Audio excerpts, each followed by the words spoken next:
Howdy ho, welcome to yet again another fantastic, fabulous. I was trying to think of another great F word to throw in there.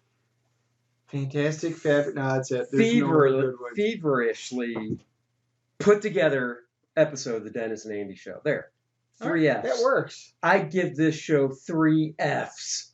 Wow. So about the same as your grades were in school. That's right. Ooh, burn. Yeah. I'm Andy. And I'm Dennis. Yes. Welcome back. The big mouth over here is Dennis. And it's somebody's birthday. What? This guy.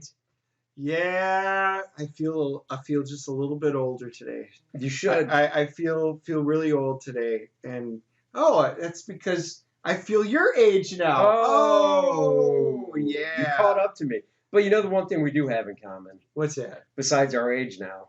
Our wives are both older than us. Yes, they are. Yes, they We are. married up. Yes, I got that much closer to her, but soon she'll pull away again. That's right. For a few months there, they pull away from us. Yes. So, yes, all good. well, Well, speaking of wives ruining birthdays, oh my God. boy, I am glad this was my last week in fantasy football this year because I am telling you, worst season ever. Wait, real quick. Because this is my first time doing fantasy football. What do you mean this is your last week? Playoffs start. I'm officially Playoffs start next now? week. Yes. They don't go with how the regular season goes? No, because all your playoff players, they're the ones that don't make it. They're sidelined. So you have to play the last 3 weeks of the season wind up being your playoffs. Really? Yes. So you're officially done. I'm out. This is you out. have no match this week. Correct. I am done. First time in, the 10, 12 years I've been playing, in how many leagues that I've been eliminated from the playoffs. And I just wasn't eliminated. I was playing my wife, and it's always fun when that happens. And not one of my players stepped up. She beat me this week 181 to 58. I'm telling you. All of her players. What, did you just have everybody on the bench and not put anybody out there? No, that's the sad. I had one person because I was out of tight ends. So when Gronk wasn't playing, I was like, you know what? If I lose by a couple of points, I'll be pissed. Yeah, it didn't matter because none of my players showed up. And Susie, all of her players showed up. She was so far over her projection. It is probably the biggest walloping I have ever had in fantasy football. So, yes, Wow. For me, put a stake in it. This season's done. 2020 has just sucked, and wait a second here. Now tell me if this can happen because my season's not done. So can I take some of your players? Like, can I take Gronk? Nope. Why? I can't trade to you, or why? Well, no, because now we're in playoffs. Now you can't be trading stuff. Oh, you can't. Because then that would give the opportunity for a loser like me to just give all of his good guys to a guy like you to try and buy for it. Damn it! So yes. Now the good news is, Andy snuck in the playoffs. Then I did. You did because you were 5-7-1 in 8th place, and the eighth place gets into the playoffs. Now wait, but I could literally be done after this weekend, right? Yes, because that's how it goes now. It whittles down. Yeah. So after this weekend, because just to recap my past week real fast before we move on to the playoff stuff, projected. I played the Green Dragons. I was supposed to win going by the projections 90 to 83. But oh no, never let the dirty boys fail, just like the real Cowboys. I lost 99 to 70.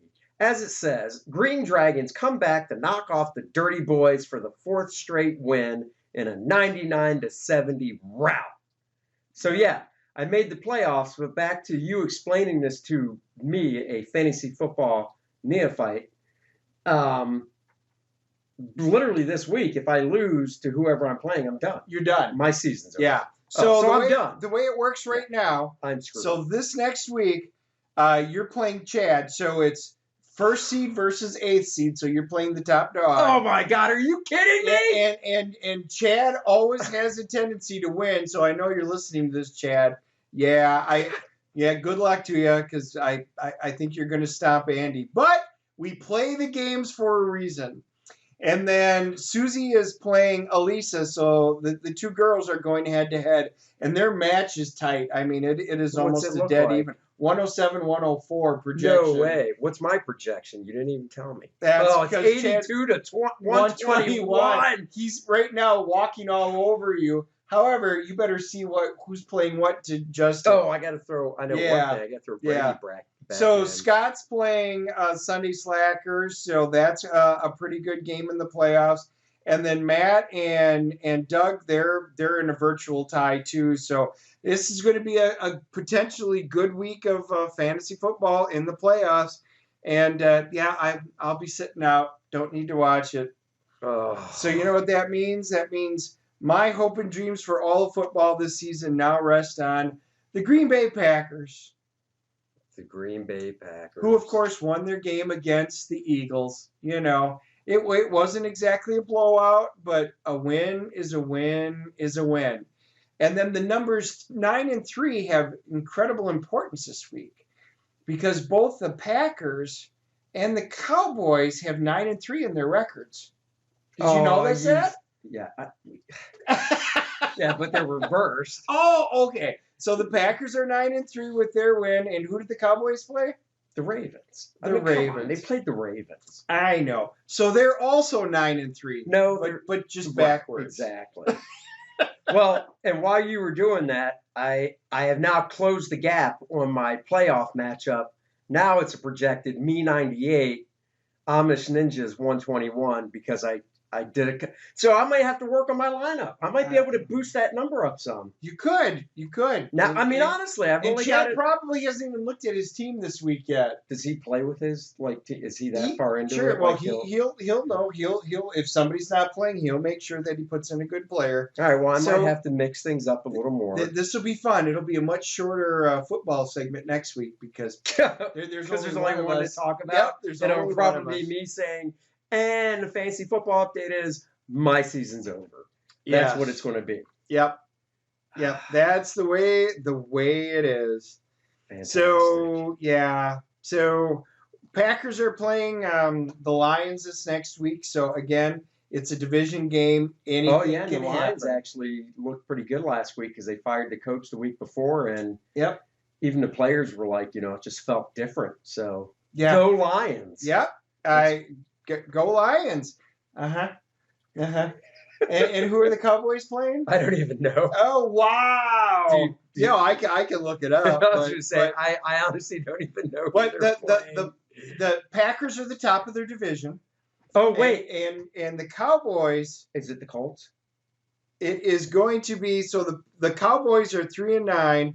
They are now behind the football Giants, the Washington, we don't have a name, football team, and even the Eagles, who lost the back. Eagles. No, they are not. They're 3-9. The Eagles are 3-8-1.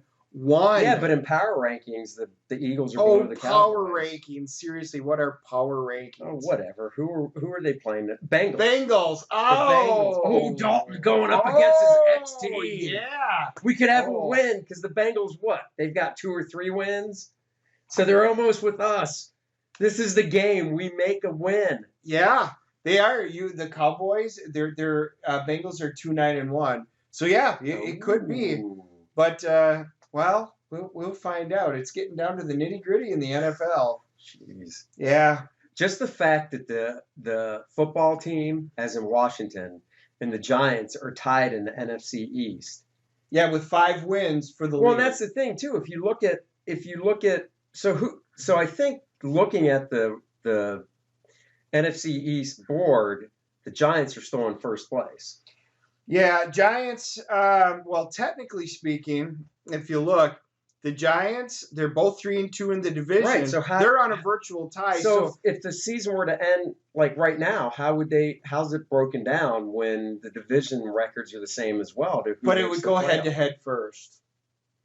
Oh, that's right. Yeah. So So it goes head to head, then division, then conference, and etc. So, I mean, they're both vying for that playoff spot, and so and sad. the Eagles are technically a game and a half back, not out of it yet. Oh no, they're Yep. not. And then the Cowboys would But they be two benched. full games back. They benched Wentz. So Yeah, I Carson know. Wentz got the bench I'm this telling week. you, that whole division is just one sloppy mess. It is. Yeah. It really is. Yeah. So, we don't even have to worry about predictions next week because, the Cowboys and the Bengals, hey, Go boys. that could be a Andy toss-up. Dalton's revenge. And whenever you're dealing with the Packers and anybody in their division, it's always a toss-up. So, just hoping the Packers can pull off that win. Go Packers. Yeah, I heard that. Oh, damn it. Yeah. So now on to what did the boys get this week? Well, before we pull out the comics, I am going to show you one really cool thing that Andy got me for my birthday, and we'll pop up a thing. Actually, I'll just hold it up. This is really cool. It's a hardbound book. The X-Men, the art and the making of the animated series. That is one of my all-time favorite animated series. It's right up there with Batman, the animated series, and stuff like that. It just captured the essence of the X-Men for me. I loved it. Funny, I had the dishwasher repairman come out to my house yesterday, and of course, he's a closet nerd. We wound up having a conversation, and he goes, "Oh, man, I love the cartoon. My favorite cartoon was X-Men, the animated series." And I'm like, whoop, wish I had that book yesterday. I could have showed it to him and like, look what I got. Yeah. But yeah, no, thank you, man. That was awesome. Wait a and second. It looks So is your great. dishwasher fixed? It is. We actually ran it, and it looks amazing. It washed It only great. took him like how long? How long did it take him to fix it? 20 minutes. No way. Yeah, but we wound up actually chatting for about 2 hours because we wound up talking about a bunch of nerd stuff. So yeah, obviously he must not have had a packed schedule. So that's a good thing. And I'm going to ask what it cost to fix. How much was the repair? $87. Get out of here. Yep. You were originally thinking. So him and his wife went out and looked at brand new dishwashers. They were looking to go, well, this one's broke. Heating elements toast. Let's just go buy a brand new one. And they see the cost of them, and he tells me, and I mean, my jaw hit the floor. Yep. So he's like, you know what? I'm just going to get it fixed, even if it's $300-400. We'll save some money. It was only $87. Yep. Dude, that had to light up your face when It was when so he great. said, It was so great. "Did you?" And you didn't know that before he came out, Nope. right? Nope. You had no idea what it was going to cost. If he would have came back and said we have to replace the PCB board or whatever, and it's going to be $500. Okay, now we're thinking. But once we were done with that, yep. Damn, Yeah. that's good. That was amazing. So I was very, very, very happy. So with that being said, yeah, that was my cool one. So I've got a little bit of reading to do tonight. So go on. Since you started off, let's see what did Dennis get this week. So this week I actually got a pretty good stack. I went and picked up one of the books last week. Sword #1 came out, so I'm looking forward to reading that. See what great adventures are happening up in the atmosphere. I'm a fan of the artwork on it. It's the guy that did. I always pronounce his name wrong, so I want to make sure I get it right. Valerio. I don't even want to say his last name, so I want to totally mangle it. I know. Skitty. Okay. We'll go with that. Yeah. Because saying it the And way Andy, sorry if you got it wrong. I'm sure I messed it up, but if I pronounce it the way I think it's actually pronounced, it sounds bad. So I'm going to go with Valerio It looks great. Skitty. He did what was oh my God, why am I blanking on that? The one Empire. He did Empire. And I really like his artwork. So I didn't pick it up because I've never had a huge interest in the sword thing, whatever you want to call it. That's because you always pronounce it with the W, and that's wrong. How do you say it? Sword. Sword. Well, excuse me. But it looks good. I mean, it was in my box. He automatically pulled it for me, and I think it looks just great. So I'm hoping it's a really good story. I hope it's something that's fun that I'll continue on. You read it. Next week we'll review it. Yep. You'll review it, and your task will be to sell me on it. Well, you know what? I can do that. I can do that because next week, we got a special one. It's going to be our Christmas one. I know. Next week. I know. So we got That's something right. special in mind. But continuing on, The Rise of Ultraman #4 came out, and then Avengers Enter the Phoenix. I knew you'd get kicks that. off. I knew you'd get that. So I was like, oh, Phoenix. All right, kind of excited here. So can't wait to see what's going to happen there. So I talked to him to make sure I get everything included. Guardians of the Galaxy, Liftoff in 4321. So I can't wait to see what that storyline's going to be. Juggernaut, Marauders. Now that officially the Swords of X are done, I'm going to finish it up and I'll wind up doing a review on it, but I'm behind a little bit on the reading. And then Star Wars. And they've got a new Operation Starlight coming out, so it's a new story arc. So looking forward to it. So a pretty good size week, not too big, not too small. Pretty happy with it. My week was not big at all. I got Last Ronin, the Teenage Mutant Ninja Turtles story that came out a month ago, but sold out immediately. And now the first issue goes for, I don't even know how much, $30-$40. It's written by Kevin Eastman and Peter Laird, the original creators of the Teenage Mutant Ninja Turtles. And it's in a larger format. It's a thicker book. Cover price is $8.99. I did get it because, I had the chance when it came out a month ago. I went to the comic shop Wednesday morning, right when they opened. They had a stack of them. It said limit 1, but I was like, I don't care. So I didn't get it. And then lo and behold, the next day I hear it's sold out. I hear how good it is. I'm like, damn. So second print came out. Once again, the comic shop was limiting 1 per customer as well. So I picked it up. I'm looking forward to reading it. So I got that. I got Flashpoint, Tales from the Dark Multiverse Flashpoint. I liked the original Flashpoint series when it came out a few years back.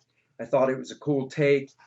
So I got this because Brian Hitch wrote it. Brian Hitch drew it. I'm a big fan of Brian's writing and his artwork.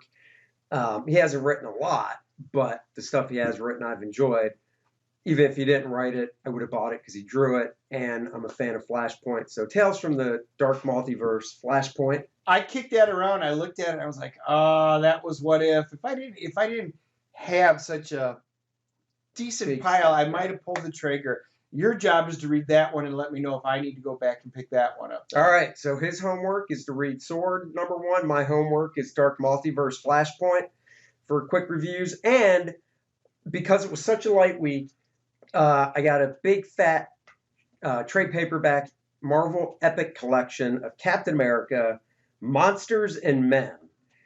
I got this for 2 reasons. 1, big Captain America fan. It was the first comic I ever bought as a kid. 2, this finally collects all those issues I bought as a kid. And I've been waiting for a trade paperback collection of this stuff because it's all drawn by Mike Zeck, one of my favorite artists, inked by John Beatty. He was an inker I was aspiring to be growing up. I'm now, being in the business for almost 30 years. It amazes me that I've known those guys each for almost 30 years now and can call them friends. 13-year-old me never would have imagined that when I picked up that issue of Captain America. So I got this collection just so I have it handy and I don't have to flip through the single issues. I'm going to start rereading it because it was some great stories by DeMatteis. And so I figured, you know what? I'm going to pick that up as well. So I got that too. And that's a throwback to my childhood. Awesome. I love it. It's funny, Marvel stopped doing their essentials, which were the real thick black and white books. The black and white ones, yeah. I love that stuff. And the last Captain America one they did was the one right before this stuff. And I was so going, oh my God, I can't wait till the next essential. It's going to reprint all that beautiful Mike Zeck work in black and white. I'll get to look at John Beatty's beautiful ink lines, Mike Zeck storytelling in beautiful black and white. And then they stopped doing the essentials. And I was like, why? Why could you do one more? Yeah. So, oh well. What are you going to do? And now Actually, one thing we want to talk about because it just dropped today. Superman. So the CW is doing. Is it Lois and Clark? Superman and Lois. I'm even blanking on the name of the show. Yeah, Superman and Lois is the new TV show. It's picking up with the Superman that was seen in Supergirl from a few seasons back. That I liked. I liked it. I did too. The actor's name is Tyler Hoechlin. I think that's how you say his last name. Why can't I get a name like Jones? Tyler Jones. I can say that no problem. No. So Tyler Hoechlin, I believe, is how you say it. Does that sound right? Yep. And I got to admit, I would. Well, before this, I did not like the costume he wore as Superman in Supergirl. And I don't think very many of us did. I couldn't stand. He had like these bars that sat down almost where the lines on my shirt are, where the cape connected. Yeah. And I hated that. Yeah. And that was really the only thing. Like the S was fine. He didn't have the trunks. I'm used to not seeing him with the red trunks, so no problem. Yep. But now we get a picture of him, and it actually looks really cool. And it doesn't have the big collar stuff on there. The cape just comes up from underneath. It comes from basically. Well, okay. So my thing is, I think it's a huge improvement. Like, yes. I'll go and say it's an 80% improvement 85. Because I'm nitpicky. My nitpicky is I wish that S emblem was a little larger. Okay, if that was the only thing that kind of caught me, is I kind of wish it would be a little bit bigger. Overall, yeah. I like it. The belt coming down looks fine. The material looks decent. So if this is actually what it's going to look like in the final production, I think it's a decent costume. But you got one more? One more is I really like the way they did the cape on Christopher Reeve's costume from the original movie that you can see there. And basically on Tyler's costume in this new one, it's basically, a neck hole like on this shirt and the cape comes out of it. And I just like it better where the cape kind of comes across his whole clavicles. Yeah, I got you. And pulls off that way. And that's it. It also looks like in this new suit that they padded it some to make him look a little bigger. Or he's been in one heck of a workout regimen. Which he could be. Correct. I just watched a movie, Tangent, on Hulu called Palm Springs. It's a comedy. It stars Andy Samberg. He produced it, whatever. It's like a Groundhog Day-ish type movie. Point is, Tyler's in the movie. He has a smaller part in the movie, but they do show him without his shirt on, and the dude looks jacked. Yeah. So who knows? Maybe he hit the gym harder. Once it was like, hey, buddy, guess what? It's your agent. Yeah, what's up, agent? You're going to be Superman. They're doing a TV show, and it's you, buddy. They loved you so much. Hit the gym more. And Tyler was like, I got to do it. So you know what? If somebody gets a chance to interview him, you got to ask him, is that really him in that suit? That's right. Without any enhancements. And if that is enhancements, can I get a suit like that to wear under my T-shirt? Because that's a good green screen. That would save me a lot of time pushing weights around if I could just wear whatever he has on under my T-shirt. But it looks good. Looking forward to see what they're going to do with it. Yeah. So Friday night, what are we all doing Friday night? Oh, that's right. We watched The Mandalorian.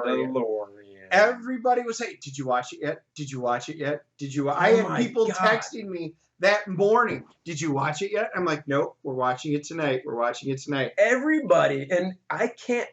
I didn't watch it until I can't remember what time we got back, but because we were out at a friend's store. And even he was like, no, I haven't watched it yet. As soon as the store closes, I'm turning it on because he has an Apple TV in his store. So we got back, and I think I watched it around 8:30 Friday night, and I can't believe nobody spoiled it on Facebook. They did a good job. I think people are getting used to the fact, don't spoil it. We'll talk later. But everybody was like, did we watch it? Did we watch it? No. And even in the shop, we were like, we haven't seen it. Let's not talk. Let's just wait. And literally, Andy left, and then I left, and then we went home. And so he's like, "You watch Mandalorian?" I'm like, "Yep." But she didn't know. She hadn't heard anything. No. But she worked all day, so she had no idea.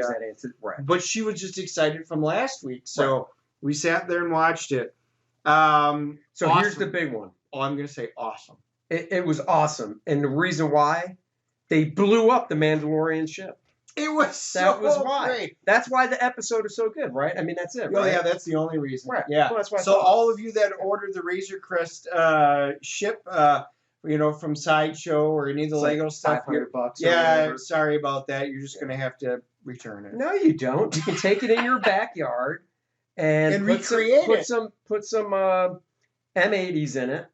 Light those puppies up and recreate that scene. M80s, quarter sticks. You just gotta make it right. Well, especially if it's a sideshow, that thing's probably huge and metal. Yeah, yeah. It was amazing. So yeah, spoiler by the way. Yeah. Oh, there's going to be spoilers. Yeah, there's no getting around it. We waited till it's been this a week. To talk I mean, by it. the time you're watching this, yes, the episode after this aired. So yes. I mean, you've had plenty of time. Yeah. So his job is he's got to take the kid to the planet, and the kid's supposed to sit on a rock. Even the traveling there was great. It's supposed to sit on a rock, and something's going to happen.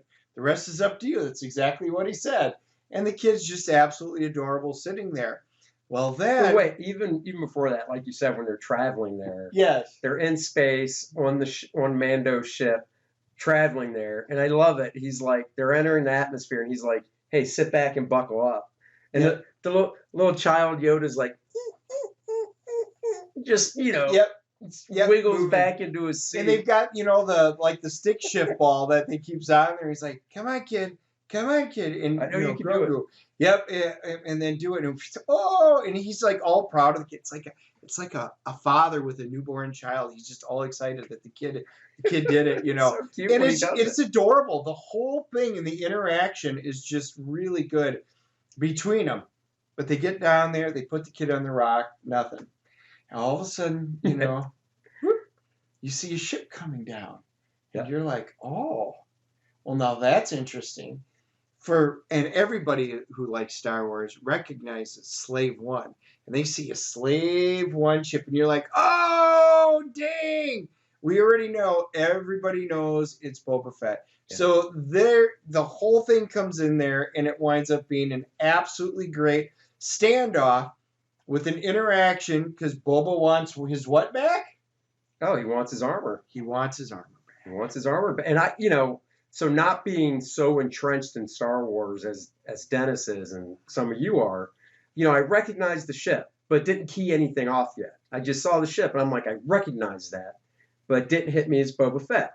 And then even the actor, when he came out, nothing. I mean, like I said, I'm not, even though this was the same actor from a few movies back in the early 2000s, still didn't ring any bells. But once he put the armor on, I was like, Boba Fett? No way! Because I knew it wouldn't just be some rando that's like, ooh, let me put this armor on. No. It was Boba Fett. I was like, oh my God. And he survived the pits. The Sarlacc pit. That I did remember. The Sarlacc pit. I remembered that. So yes. I pat myself. It was awesome. I mean, he was like, that is my armor. And he gives his history, of the armor.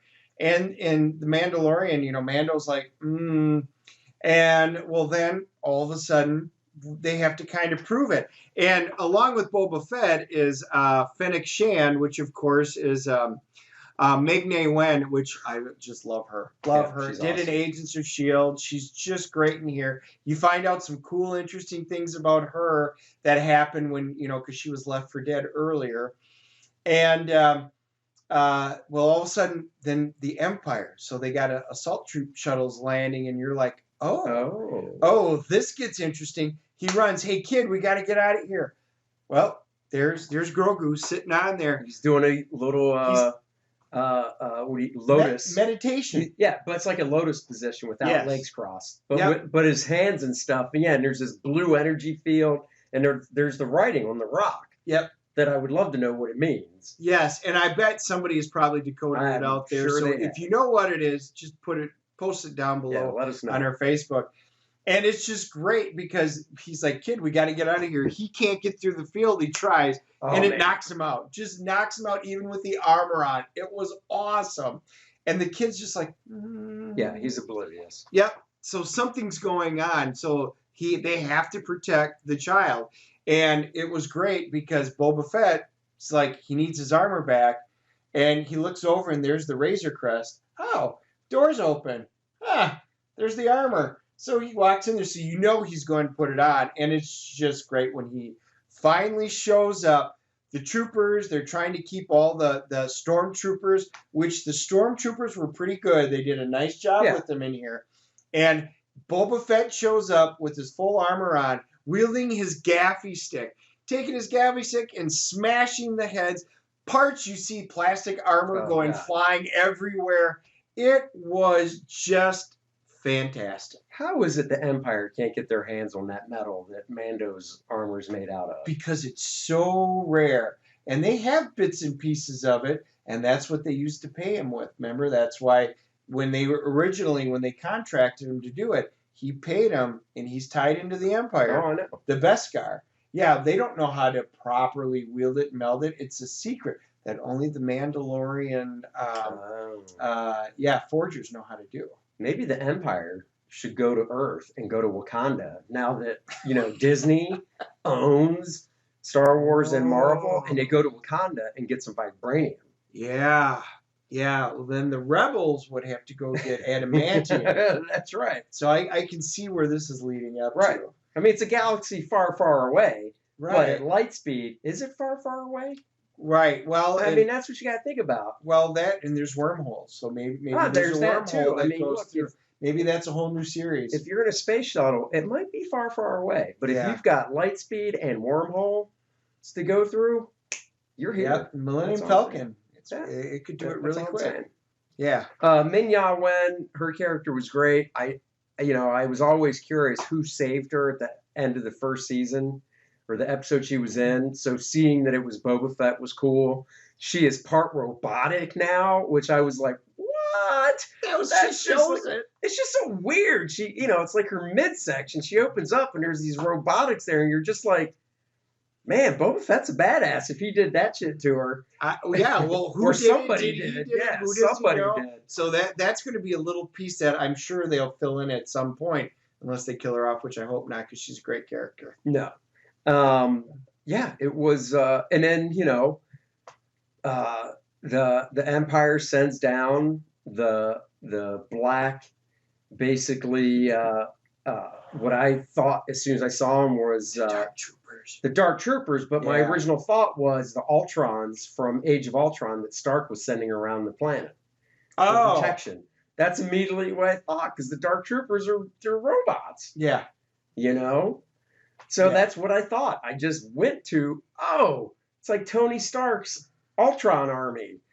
So they came down and they took Baby Yoda. They took the child, and then they blew up Mando's ship, as we already touched on, which I don't know what was more wrenching to me than taking Baby Yoda, because they'll get Baby Yoda back, but the ship, it is gone. There's no, hey, build me a new ship that looks exactly the same. No, it's gone.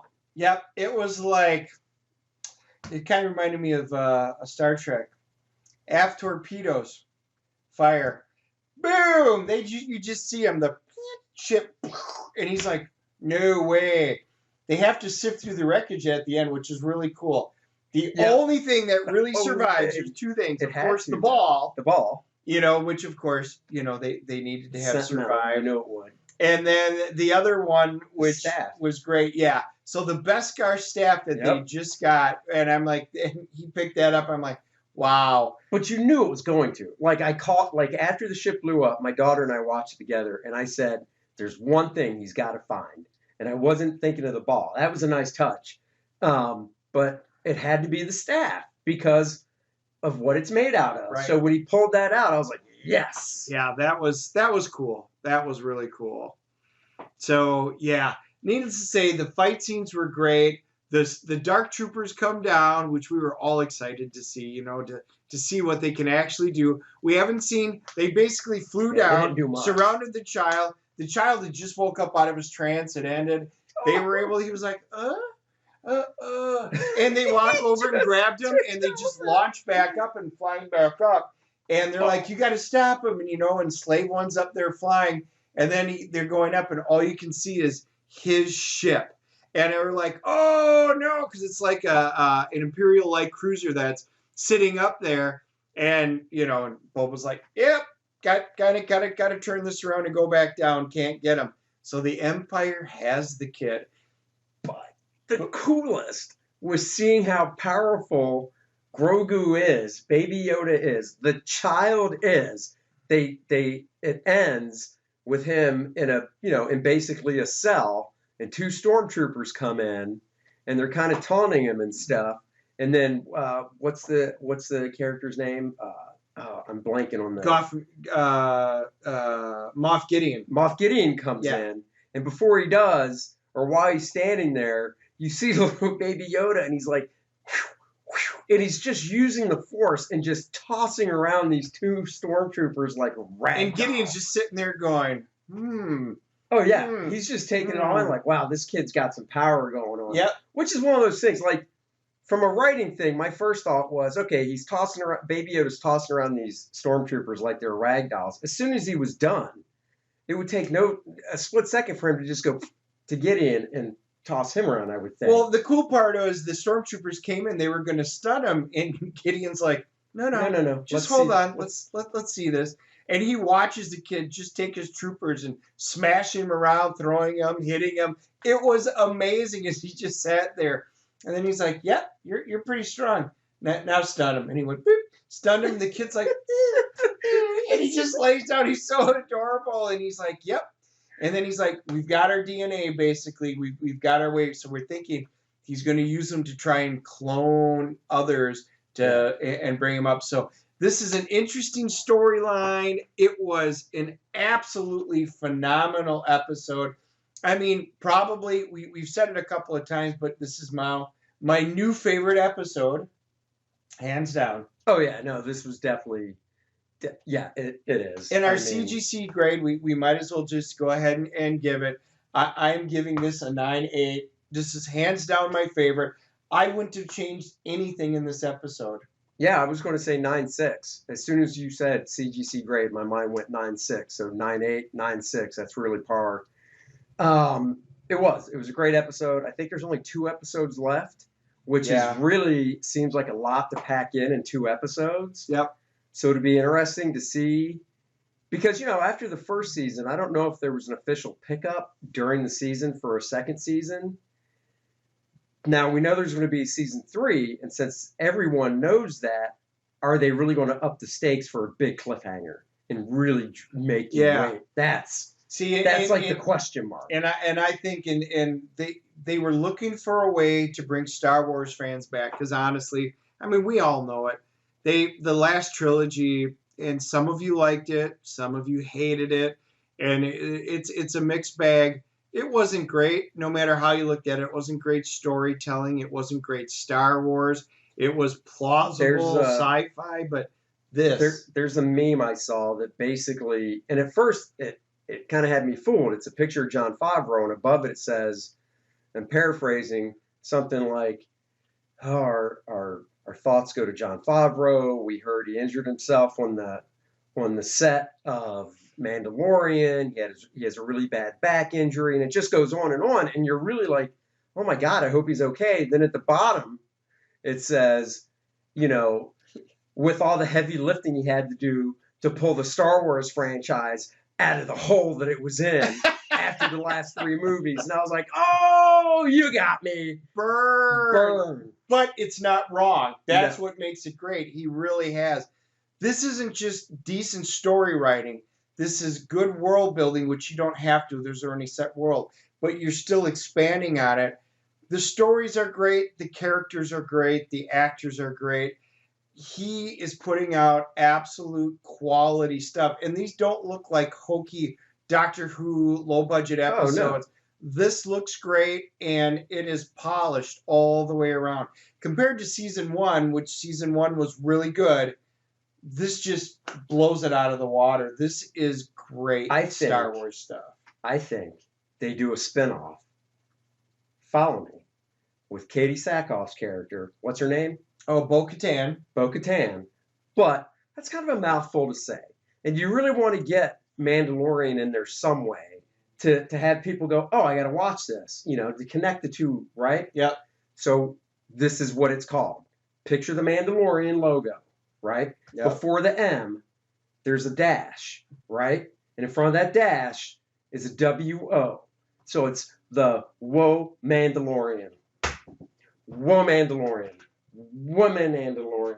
Well, whoa Mandalorian. Man, I tell you, that's you pull the chicks in that way. Yeah, Katie Sackhoff in it. It's Whoa Mandalorian. That is one of the things that Kennedy talked about. Whoa Mandalorian. The Tales of Boca what? Bo-Katan. That Whoa Mandalorian. The Tales of Bo-Katan. Now she does have a story to tell. Her and her sister. So I mean, they don't laugh. They probably have a Bo-Katan in the works. Or for season 3, it changes from the Mandalorian to the more PC Daylorian. Oh, yeah, no, keep it the way it is. The Dandalorian, Daylorian. No, I think Jon Favreau knows what he's got, and he's got a winning formula, and we're just going to keep it up because they're finally starting to bring some of us. It's just a little gender back. Specific. That's all I'm saying. Mandalorian, especially with what I'm getting for Christmas. So that Mandalorian is going right next. I'm getting the sideshow. I already know what I'm getting. We'll get a picture at some point and show it to you. But I've got the 1/6 scale sideshow Mandalorian, and he's going to go right up next to John Wick, right next to one another, because there's my two kick-ass guys that are going to be right in the display cabinet. So we're done talking about the Mandalorian for this show, but I got to say, tangent. I know other couples that'll do that. They'll be like, either the husband or wife or whatever will see something and be like, oh, this is what I really want. And another one will go, well, look, just buy it, and that'll be your big Christmas present from me. Then I'll just get you a few small things that are surprises. And I get it. I get the idea. Helen and I have been married a year shy of you guys. So 25 years, you're 26, whatever it is. We've never done that because I like the surprise too much. I'd rather make a list that has like 2 to 3 big things, and then I know I'll be getting one of them, but I don't know which one. This is because I love the surprise. But this is the first year we've done that. Normally, she gets me comics of something. Hey, I know he needs X-Men, whatever. Well, I'm done. I mean, I've got them all. I've collected them all. So she came up and she goes, oh, no idea what to get you. Really, no idea. I'm at a loss. I have no idea. And I said, don't worry. We're going up to a buddy's shop. I've got some ideas. I don't know what's coming out because, I was interested in I always like sideshow statues. So I was looking at I do need an Emma Frost, things like that. Yeah, there's no good ones coming out on that yet right now. Okay. So anyway, Mandalorian. You know what? So it's not just for me because she likes the Mandalorian too. Yeah, I did get the John Wick sideshow and she loved it. She was like, okay, I'll admit even that is a really cool one to have. It's the same thing with this one. So yeah, they're gonna go right next to each other because that's the last spot that I've got. And that's in that size. Does that sideshow Mandalorian, and this is a serious question, I actually don't know. Does it come with a little child figure too? No. It doesn't? There's a new one that's coming out, which is going to be way more expensive, and it's going to be Mandalorian with his Beskar, because the one that I've got is his original one from first season, before we got all the upgrades. Right. And then the new one will have the upgrades, and then it'll also have the child with it. But I guess that one's going to be around $500 or so next Christmas. So, coming out in a few months. Yeah, but next Christmas. Yeah, so you shot your load. But you should have said, and you would have got it after Christmas a few months later. But what a surprise it would have been. Yeah, I don't know. I'm content. All right. Well, I still haven't got it yet, so at Christmas time. So I'm looking forward to it. Oh wait, so you bought it when you were there at the shop and brought it home. Yeah, unseen. Right, you haven't opened it. Right. So she'll wrap it and everything? It's already wrapped. Who wrapped it, Dennis? She did. Oh, she did. Okay. Oh, yeah, I'm not... Okay, so you brought it home from this... Because the store is like an hour from where we live. So I know, when he was out there. So you brought it from the store, brought it home, gave it to her, and she wrapped it. Yeah, I said, here's my Christmas present. And she goes, good, I don't have to worry about it. What is it? And I'm like, you'll see at Christmas. Nice. So she has no idea what she got. Nice. Me. Yeah. Okay, moving on. Like we teased last week, we ventured to the theaters and we saw a movie called The Climb. Yeah. It is very good. We had the trailer on last week's show. If you haven't seen it, we'll be playing a clip here in a few seconds from the show, from the movie. It stars a guy named Michael Angelo Cavino and Kyle Marvin. They both co-wrote it. I believe, and they played their namesakes in the movie. That's the funny thing. Michael plays a character named Mike. Kyle plays a character named Kyle. Which, this is a small independent film. It's it's not big budget or anything. One of the things I really enjoyed about it was I only recognized two actors that are in it as well. George Wendt, who we all know as Norm from Cheers. He's in it, playing Kyle's father. And Judith, not Judith, Gail Rankin is in it playing Marissa. And Gail Rankin is from Glow. Yeah, she plays the Wolf Girl. She plays the Wolf Girl on the show on Netflix, Glow, and she was also in, oh my God, now I'm blanking on it. Perry Mason, the HBO show from, what was that? I think Springtime. Perry Mason was out. She was one of the stars of that show. Anyhow, she's a great actress, so I recognized George Wendt. George didn't have a huge part. Her part was significant, but because in everything I've seen her in, her appearance drastically changes from Glow to Perry Mason to this.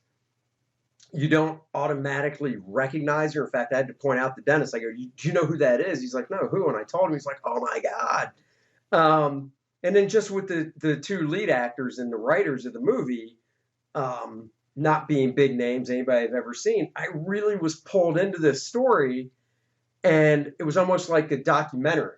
Yeah. It wasn't, the story basically is two best friends. One of them's getting married. Kyle's getting married. The movie starts off, they're on a bike ride through France. So, they're on a 10 speeds or 20 speeds, whatever type, not mountain bikes. They're biking, through up a hill, slight hill in France, and they're just talking. And this is the clip we'll show. Kyle's talking about getting married, so let's just show the clip real quick. She loves me for who I am, and I love her for who she is. I can't wait to spend the rest of my life with her. Kyle, I slept with her. What? What do you mean slept? If I catch you, I'm gonna kill you. I know, that's why I waited for the hill. Yeah, you got this. Mike, shut up. Dig. And seriously, in the theater, it was so funny. Because when they're going up, I was like, if I'm going to give bad news that I know I kind of have to do, you kind of want to soften the blow. If he was getting angry, if I get up the hill, that's why I told you. That's why I told you. That's why I told you we're on the hill. I knew you were going to be upset. It really is a movie where it's a comedy, obviously, and there's some drama in it. So, dramedy. But when we say comedy, it isn't like one of these laugh out loud. No, it's not like Dumb and Dumber. Right. It's a real, I think story-wise, it's something that you could see happen in real life. The sequence of events and the events that happen throughout the movie, none of them really pulled me out. It was like, unlike comedies like Dumb and Dumber, where you go, that's so over the top. But going into a movie like Dumb and Dumber, you're going to see over the top pratfalls that obviously in real life that would kill you. The endearing part to this is the fact that you got two best friends. You don't know why they're best friends, but they've been friends for a long time, and you know that from the mountain climb because they talk a little bit, so they've been friends for a long time. It's perfect setup. And it's a long-term movie where it takes place, a couple years later, and then so there's bits and pieces, after the funeral because he cheated on his wife with her and stuff like that. And he was getting married and wound up was sleeping with her. That's, obviously the bad news. Well, then fast forward, she dies and, doesn't even come to the funeral. And it just takes place segment of the movie, segment of the movie, segment of the movie. And it jumps forward in time. They're still best friends, even though one of them is a complete dork. I mean, he's just an awful human being. Wait. Very selfish. You're talking about Mike. Yeah. I wouldn't call him No. a dork. Well- Which one are you talking about? Yeah, that Michael. was Mike. Yeah, I don't think Mike's because a dork. Kyle a dork. you find out he's like one of the sweetest guys in the He entire is, world. But out of the two, Kyle to me is more of, if you're going to label one of them a dork, I'd say it's you actually mean Kyle. like a nerd dork? A nerd dork, yeah. I'd say Kyle, because he is. He's that sweet guy. He's really nice. And his It's best not that friend's he's a it's- wanker. Yeah, his best He's friend's a just wanker. a bad person. The movie starts, like we said, where they're biking in France, and Mike is the more in shape one, not having a problem at all biking up this hill, and his buddy Kyle, who's getting married, is huffing and puffing some. But then the roles kind of reverse as well, because Michael's life kind of falls apart as the movie goes on, and Kyle's doesn't. And there's some more twists and turns. We don't want to spoil the whole thing, because it really is a treat of a movie to see. Like I said, it has some serious moments in it, some heartfelt moments in it. I thought all the acting was great. I mean, to me, it was very believable. I love the fact that most of the people you didn't know, and their Right, family, that's what I mean. Their family moments where it's the extended family. It's all of Kyle's families together for Christmas and stuff. You don't know, other than George Wendt, you don't know any of the other actors and actresses. And they all play really interesting, fun parts in it. They're gossiping about the soon-to-be new wife and stuff like that. And you could actually see everything that happened in somebody's family. And oh, by the way, we're getting married. Oh, how wonderful. And you can see the fake looks and the enjoyment that were on there. And you're like, wow, this is very realistic. The mother of Kyle, right before the wedding announcement, was complaining about the girlfriend. Yes, her along with son's the older girlfriend. sisters. Along with the older sisters. But once once Kyle and his fiance Marissa announced they're getting married, you just see that look. There's like the pause, and there's like, oh, that's great. Oh, we're so happy to have you in the family. Happy to have you in hug, and it's the fake. It's really good. It's endearing. I thought the ending was really good. It kind of comes full circle, and we're not going to give away why. It has a good twist, so it was definitely nice worth twist. seeing. Yeah, it was really good. So on the grading scale, CGC grading scale, I'm going up because I like indie movies like this. I'm going to give it a 9. I'm giving it a 9. Yeah, I'm giving it a 9 because the older I get, the more I like these smaller budget films that are really story driven. I mean, every movie should be story driven, but this is really story driven, character driven. You really, at least I did, get to know these characters and kind of feel for them as well. So I enjoyed it, not as much as you. Then I'm giving it a 7.0. 2 points below. Yeah, Could you just leave? No, I thought it was enjoyable. I'm glad I saw it. It was quite good. There were a few things that bothered me. The one thing that bothered me was there was at the end of an interesting scene, there was like this band, this music that would randomly pop up with guys singing. Yeah, and it kind of reminded me of something from like Something About Mary, only at least there was something more to it there. There was no rhyme or reason why it was in there. It actually pulled me out of the story a little bit. Yeah. It was all right. I mean, I didn't hate it because I was able to get back into the story, but I didn't understand why it needed to be in there. But because it could have been just a soundtrack. Because I mean, there's one scene. We won't tell the scene, but basically, when the scene's over, it's it's a conversation between the two friends, Michael and Kyle. When the scene's over, instead of just cutting, you start to hear this music, and you're like, okay, it's soundtrack music. duh, movies have soundtracks. But then the camera pans over and there's literally the 4 people there singing and playing the musical instruments that you're thinking, well, this is just soundtrack music. Why am I seeing these people? Yeah. And it does kind of pull you out for a little bit, but I don't know. I guess it was so meaningless to me that until you brought it up, I totally forgot about it. So that's why I can still stick it with the 9. Yeah, I would say I would recommend seeing it. It's a good indie film. There's not a lot of great movies out right now in the theaters, so if you do want to venture out, it is worth a watch. You know, movie theaters kind of need our help right now, lest they go the way of the dodo bird. So if you want a good movie that's fun and enjoyable, this is definitely worth seeing. Yeah. All right. Well, that's it for our show.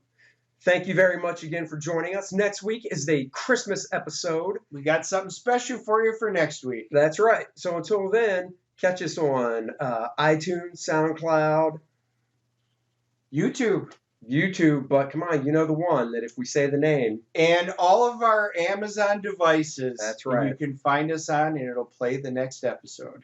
Bye-bye. Bye, everybody.